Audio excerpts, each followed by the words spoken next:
That's a fast line, but you see how hard he had to push it to make that stick. Yeah, he just leaned that bike into that corner. So that moves Reed up a spot. Meanwhile, Mike Alessi out front, closing the gap on Josh Grant.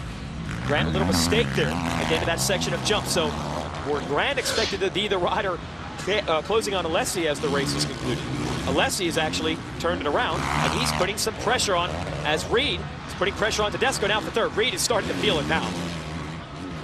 And see, he was going to the outside right there, but there he's trying to change it up. I mean, this track has got lines everywhere, and now that he's caught Tedesco so fast, I don't think he's exactly sure where Tedesco's going to go, and trying to keep the pressure on him. But if you follow, you see there again, taking a different line. You want to keep the rider ahead of you guessing. And if you just want to make a lot of noise back there and make them worry more about you, and then it's a little bit easier to force them into a mistake. But Tedesco's holding his own pretty good so far. It's a 30-minute moto here, and 10 minutes have gone by, just past 10 minutes in fact. So Reed seems in the second half of the race to put in his best laps. Put in his best laps in the second half. The first moto did similar damage coming through the pack in our previous race at Glen Helen. So he might have more to give. The problem is these guys are battling about 8 seconds behind Alessi and Grant, who are out front. Let's see which battle materializes first. Can Reed get Tedesco? Can Alessi get Grant? Or will these two guys catch the two guys out front? It's exciting here at Hangtown. Under 10 seconds is reachable with, basically just inside 19 minutes to go, plus 2 laps at the expiration of this time. When that expires, then they'll get a 2-lap board and then a white flag. Chad, oh man, nice save.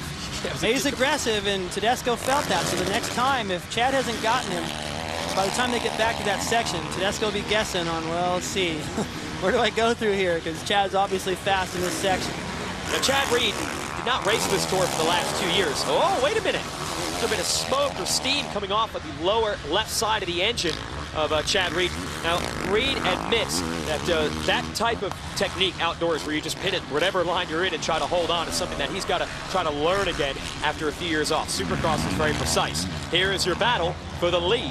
Alessi continuing to close on Josh Grant, but Grant, he's dealt with this type of pressure from Alessi and a variety of other riders before, and as we mentioned at Glen Helen, he is not afraid to bang bars, so passing this guy is going to be very difficult. Yeah, I was just thinking that these guys could, I've watched them all during their amateur careers, and they're not nice always, and so this could get into a little bit of a pride battle, and it's for the Moto win, so Josh isn't going to just let him have it, but Mike's really going to have to earn it. And if they get into kind of a cat and mouse weird deal, that's going to be to the advantage of Reed and Tedesco. We're back there trying to keep this gap close, and if not close.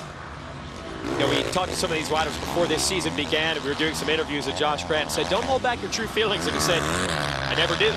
And that's really what it comes down to for Grant, kid out of Riverside, California, who has now moved to North Carolina, working with that Joe Gibbs Toyota Yamaha team. But he has always been the kind of guy who will let it hang out. He's not afraid of battles. He's not afraid to bang bars, and he might be in one of those bar banging battles before long. He's got Alessi on his rear wheel. It's getting good. Stay tuned to Speed. So Lucas Oil AMA Pro Motocross Championship, part of the Alliance. The Alliance of Action Sports. Josh Grant leads the way here at Hangtown. Took advantage of a good start. Let's look at our progressive whole shot replay. David Bailey, break it down for us. Well, you see Alessi getting out of there really nice, but what he didn't count on was that 33 getting there at the same time. And anytime you have the inside, you're going to push whoever that is wide. He pushes Mike clear to the outside. Watch Mike just slam into the outside. Almost went off the racetrack there and almost went off in the next corner, and then 4 or 5 corners later he did go off the racetrack. That shows you how bad he wants it, and he doesn't have to win this moto. He won the first moto, and if he stays right where he is, he'll still win the overall for the day because Josh was 9th in Moto 1. Let's go down to Aaron. Well, guys, both Mike Alessi and Josh Grant, as far as their bike setups go, Mike Alessi has kept his bike setup exactly the same as he had for that first moto when he took the win. Josh Grant, on the other hand, he's made several changes throughout the day. He changed his shock between practice and the first moto, and then again to a new shock between the first moto and the second moto, as well as his forks. He said he was less than thrilled with the first moto, so he wants to make sure that he proves a point for the second moto. Oh! Well, he's less than thrilled with that. He goes feet off the pegs, but still manages to hold Alessi off, and now Alessi feet off the pegs. Unbelievable action. Alessi's going to maintain the inside. What an exchange. Alessi has a lead for how long? Here comes Grant right back at it. And Grant able to chop down to the inside. Alessi even further to the inside. Both of those guys, I can't believe that Grant stayed on the motorcycle, then I can't believe Alessi did, and they're still going at it. Wheel to wheel. Alessi right here. He's got that inside. He's going to control it. See, they took his time. Yeah, but Grant comes right back. That's the bar to bar they were talking. Now Grant slows down. That's the cat and mouse we're talking about, David. Yeah, it looked like Mike could have just kept it wide open and gone all the way around the outside, but he knows what's up. This is the cat and mouse thing I was talking about. And this could allow the other guys to catch up. And Grant's going to try to take Alessi all the way to the outside. What did we say earlier? Josh Grant fears no one. He'll bang bars if he has to. They almost did about 4 times through that exchange. And Alessi, remember, has the overall even if he finishes second, so he's got to be careful. Don't play around with Grant too much. If you get knocked down, that could change everything. They got to be about out of breath right now. Yeah. Josh looked like a Hollywood stuntman. Watch, he goes into the corner, he lays it over. Loses his foot, and I can't believe he didn't high side, and he was in the way of Mike, so Mike couldn't do anything. He dives to the inside, he almost crashes.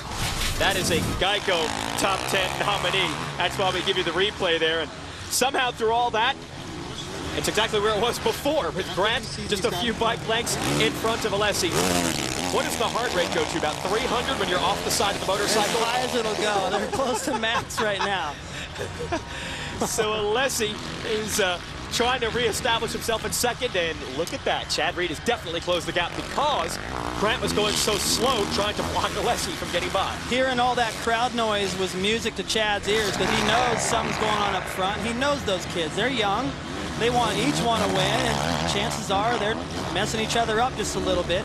And see, he's already closed the gap some. And Tedesco giving Reed a good run. Tedesco in fourth, staying with him. And now, as we near the 20-minute mark of this race, this is where Chad has been fast. So not only is he closing the gap because the riders in front of him are slowing each other down, but Chad, I believe, is speeding up as well. So this could end up being a 3 or 4 rider battle for this Moto win. Alessi back there in second. He's a smart kid. In fact, as we say, he might be the most Moto educated of anyone in this field. They have all the math figured out, all the numbers figured out. He knows that he doesn't need to beat Reed or Grant to win the overall here.